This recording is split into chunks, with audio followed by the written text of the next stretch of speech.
Voilà, bien bonsoir à tous. Heureux de pouvoir partager la parole de Dieu. On va lire dans un psaume, on va lire un psaume en entier. Quand on parle de perplexité, pour ceux qui ont l'habitude, peut-être que vous savez quel est le psaume que nous allons lire. C'est le psaume 73, un psaume d'Asaph. Quand nous donnons une Bible à quelqu'un, bien sûr, nous avons l'habitude de dire, de commencer la lecture par le Nouveau Testament et puis aussi par le livre des psaumes. Et je dis souvent que les psaumes, c'est sont mis dans des mots précis et parlants, toutes nos émotions, tous nos caractères, nos interrogations, les choses que nous ressentons, les choses que nous désirons profondément, nos besoins profonds. Et c'est vrai que quand on lit les psaumes, on se rend compte que le Seigneur nous connaît vraiment. Et beaucoup de psaumes, comme ce psaume 73, commencent par des choses qui peuvent sembler négatives, qui peuvent sembler insolubles, mais ils se terminent toujours, comme celui-là, par la glorification de notre Dieu qui nous connaît, qui nous accueille comme nous sommes, qui peut tout entendre de notre part, même nos mécontentements, même nos rébellions, même nos incrédulités, et qui nous aide à passer le cap, nous aide à découvrir en lui les solutions, les réponses, les pistes, et puis aussi la force nécessaire pour aller de l'avant. Donc je vous propose que nous le lisions en entier, ce psaume, il n'est pas trop long, c'est un psaume d'Asaph.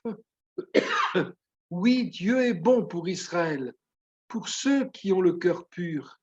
Toutefois, mon pied allait fléchir, mes pas étaient sur le point de glisser, car je portais envie aux insensés en voyant le bonheur des méchants.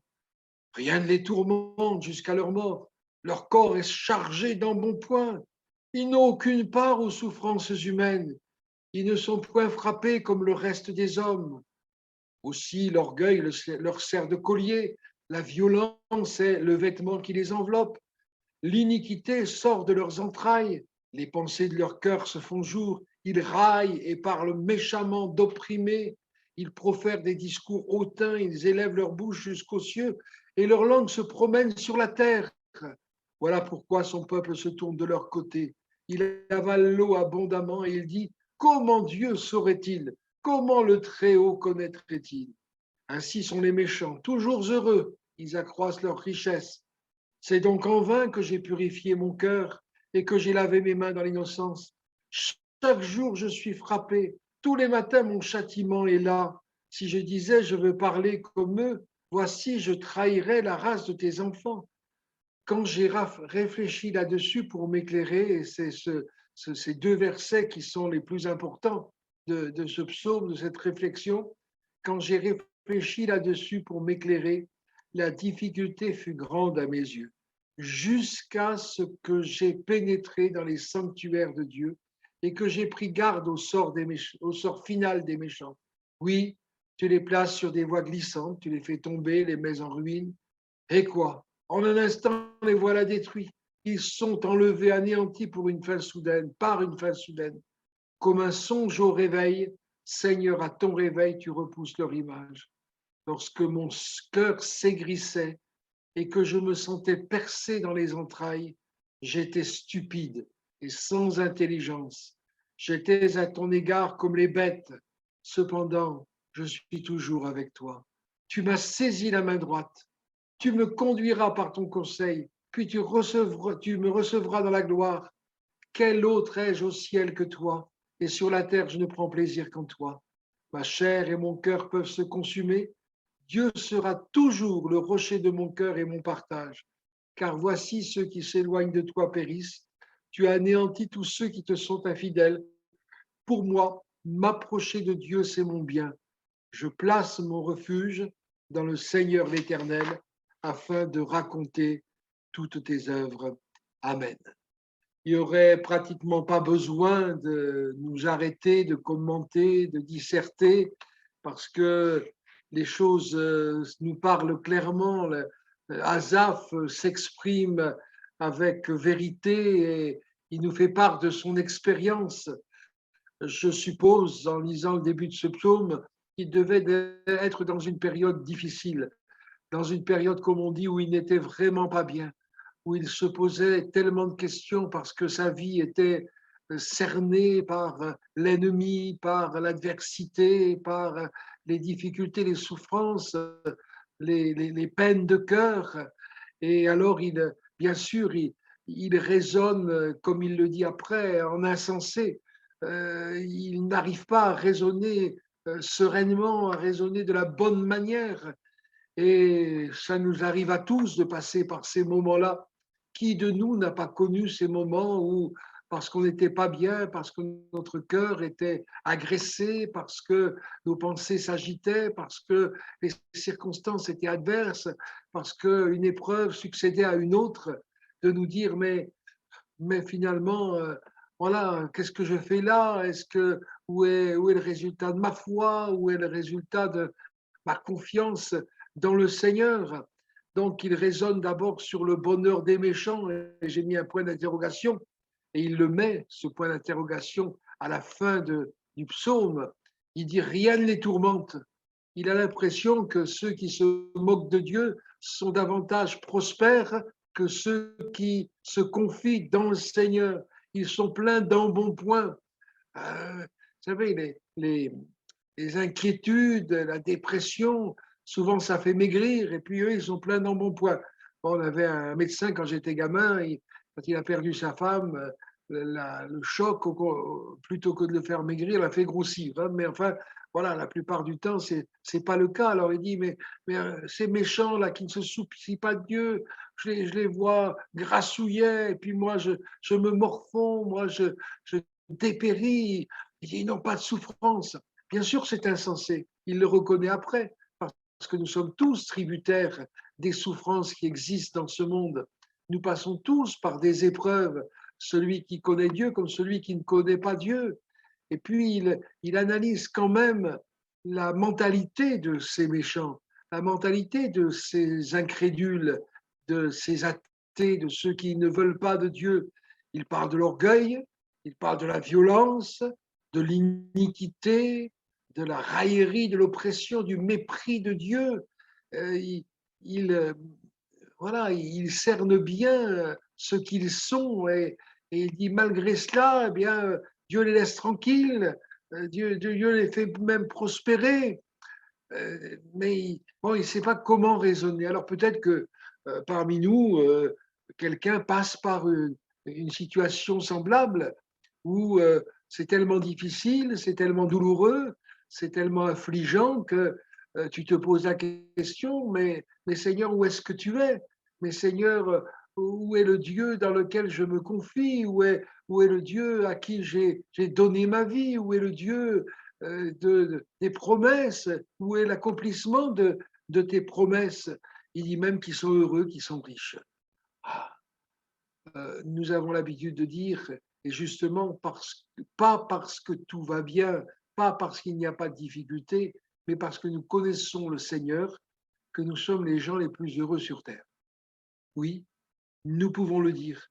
Et puis les richesses, la vraie richesse, nous savons bien où elle se trouve, et nous sommes aussi les gens les plus riches de la terre, parce que quelle que soit la, la prospérité qui est la nôtre sur le plan matériel, financier et même physique, eh bien, les richesses les plus importantes que nous avons, ce sont celles d'en haut. Et il n'y a que le croyant qui les connaisse. Il n'y a que le chrétien véritable qui puisse y goûter. Et elle compense de loin tous les autres manques, tout ce qui pourrait nous faire du mal. Donc, la deuxième question qu'il pose, alors la première, c'est par rapport au bonheur des méchants. La deuxième, c'est est-ce que la foi serait vaine?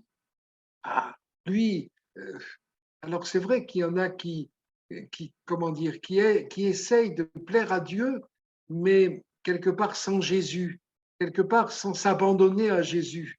Ah, il parle de son désir de pureté, de son désir d'être agréable à Dieu, mais il fait part aussi de son épreuve quotidienne.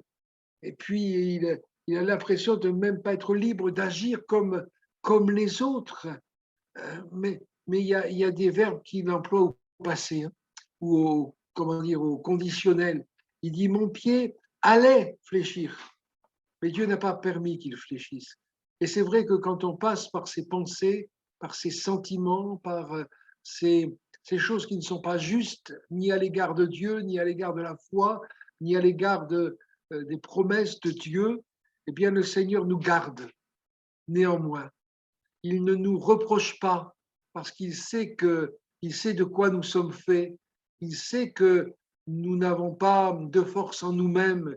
Il sait que les flèches enflammées du malin sont là pour essayer de nous déstabiliser, mais il nous a donné le bouclier de la foi. Alors, Asaph, il dit, mon pied allait fléchir. Il a failli fléchir, mais il n'est pas allé jusque-là.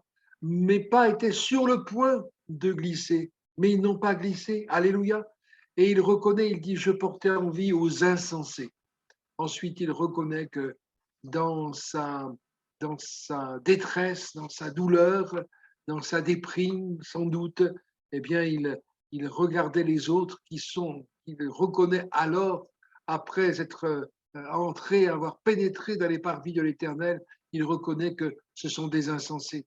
Vous connaissez ce texte qui dit nul n'est intelligent, nul ne cherche Dieu. C'est vrai que la véritable intelligence, c'est de chercher le Seigneur et croire dans l'existence de Dieu avant d'être une question de foi, c'est une question d'intelligence. Tout nous montre sa gloire, tout nous montre sa puissance, tout nous montre son amour dans sa création et dans notre vie. Amen. Je portais envie aux insensés.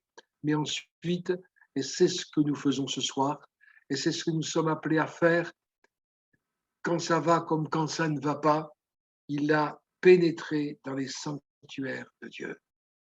Il dit c'était quelque chose d'insoluble. Ces questions me taraudaient et je n'avais pas de solution, je n'avais pas de réponse. Et j'essayais, quelque part, il essayait de raisonner par son expérience, par sa compréhension des choses, sa perception personnelle des choses. Mais ces choses n'étaient pas justes. Mais il pénètre dans les sanctuaires de Dieu. Ne nous laissons pas arrêter. Quelle que soit la logique humaine de nos réactions, quels que soient les, comment dire, les sentiments qui nous traversent vis-à-vis des sans-dieux qui peuvent prospérer, ne nous laissons pas arrêter, ne nous laissons pas tromper par nos pensées, par ce que nous ressentons, et surtout pas par le diable. C'est un menteur, rappelons-le. Reconnaissons notre folie. Et il dit, mais moi aussi j'étais insensé. J'étais fou de penser ça. Alors pardon Seigneur, pardon Seigneur. Et je sais que tu me pardonnes. Amen. Et puis, il désire voir comme Dieu voit. Dis-moi Seigneur, dis-moi comment tu vois les choses. Moi, je suis limité dans ma perception, je suis limité dans ma vision, je suis limité dans ma compréhension, mais dis-moi les choses, Seigneur. Éclaire-moi, j'ai besoin de toi pas seulement pour être éclairé pour ma vie personnelle, mais pour être éclairé aussi pour que je ne t'impute rien d'injuste, pour que ma vie soit à ta gloire, pour que je puisse te servir d'une manière efficace. Il désire voir comme Dieu voit. Et puis, donc, la réalité lui apparaît. Le Seigneur ne nous laisse pas dans nos perplexités, puisque c'était le titre de notre partage. Il ne nous laisse pas dans notre perplexité. Alors, ça ne veut pas dire que nous comprendrons absolument tout tant que nous serons sur la terre. Il y a des choses qui demeureront incompréhensibles, qui demeureront peut-être des mystères, quoique les mystères de la parole de Dieu, ce sont toujours des mystères que Dieu nous révèle. Mais il y a des choses que nous ne comprenons, que nous ne comprendrons que dans le ciel. Mais Dieu nous fera comprendre tout ce qui est nécessaire pour notre équilibre, pour notre vie de foi, pour notre intimité avec lui, pour que nous ne nous éloignions pas et que nous ne restions pas dans des pensées contraires. Donc le Seigneur lui montre la réalité sur le sort final des méchants, des insensés. Et puis Asaph nous rappelle ici que de toute façon, Dieu reste fidèle. Il est dit que même quand nous serions infidèles, lui, il reste fidèle. Même quand on a de telles pensées, il reste fidèle. Fidèle à son alliance, fidèle à son amour pour nous, pour toi, mon frère, ma sœur, qui passe peut-être par ses sentiments, par ses pensées. Même quand on passe par là, Dieu lui reste fidèle. Asaph, il dit, tu m'as saisi par la main.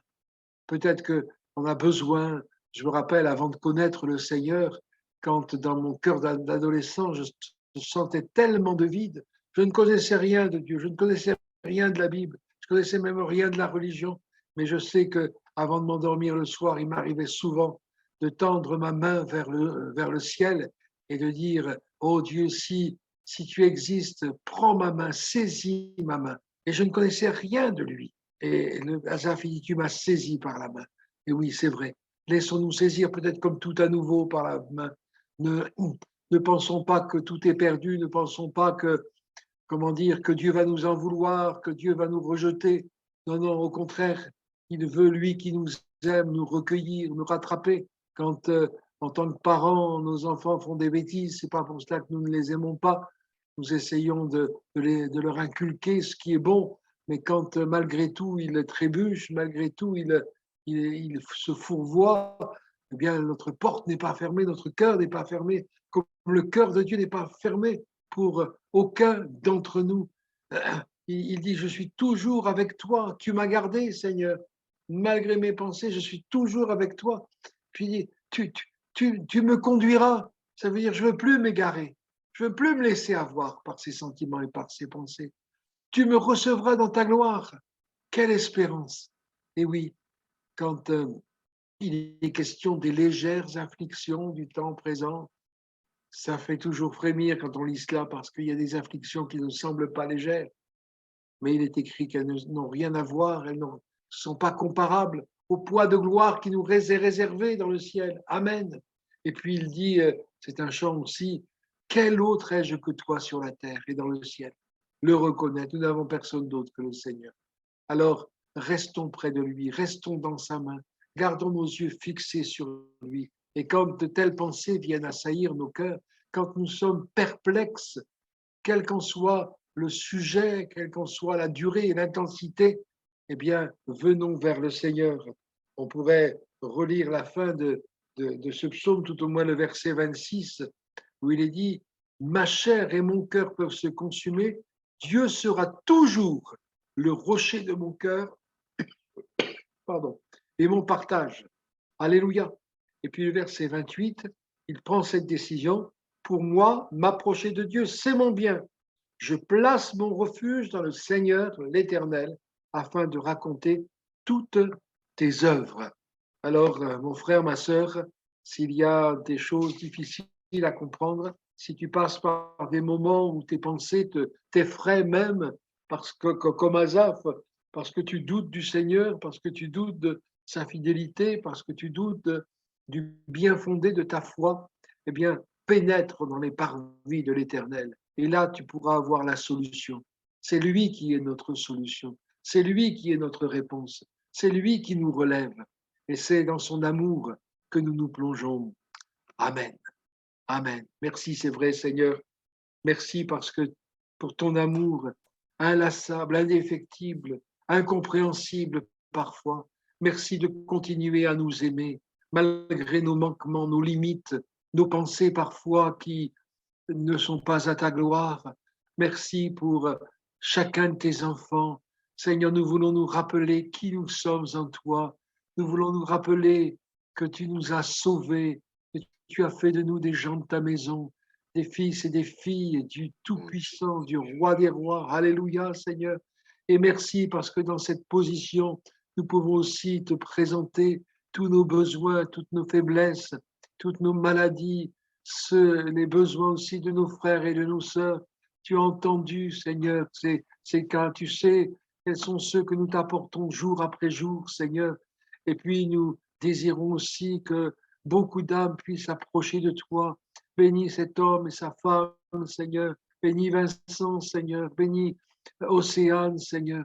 Seigneur, tu les cherches. C'est pour cela que tu les as placés sur le chemin.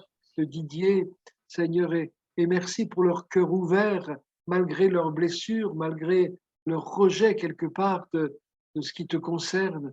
Merci, Seigneur, de nous aider à être des témoins fidèles, équilibrés, Seigneur. Merci de confirmer ta parole par des miracles et des prodiges. Nous poursuivons notre combat pour Betty, Seigneur, pour Adrien, pour ceux qui sont atteints de la Covid, ceux qui sont atteints du cancer, Seigneur, pour notre frère Jackie aussi. Relève-le, s'il te plaît. Merci, Seigneur. Ouvre les portes pour ceux qui ont besoin de travail. Guéris les cœurs brisés. Répare, Seigneur, les couples divisés, Seigneur. Seigneur, il y a tant de besoins. Et nous sommes heureux de nous rappeler que toi, tu es suffisant pour chacun de ces besoins. Amen, Seigneur.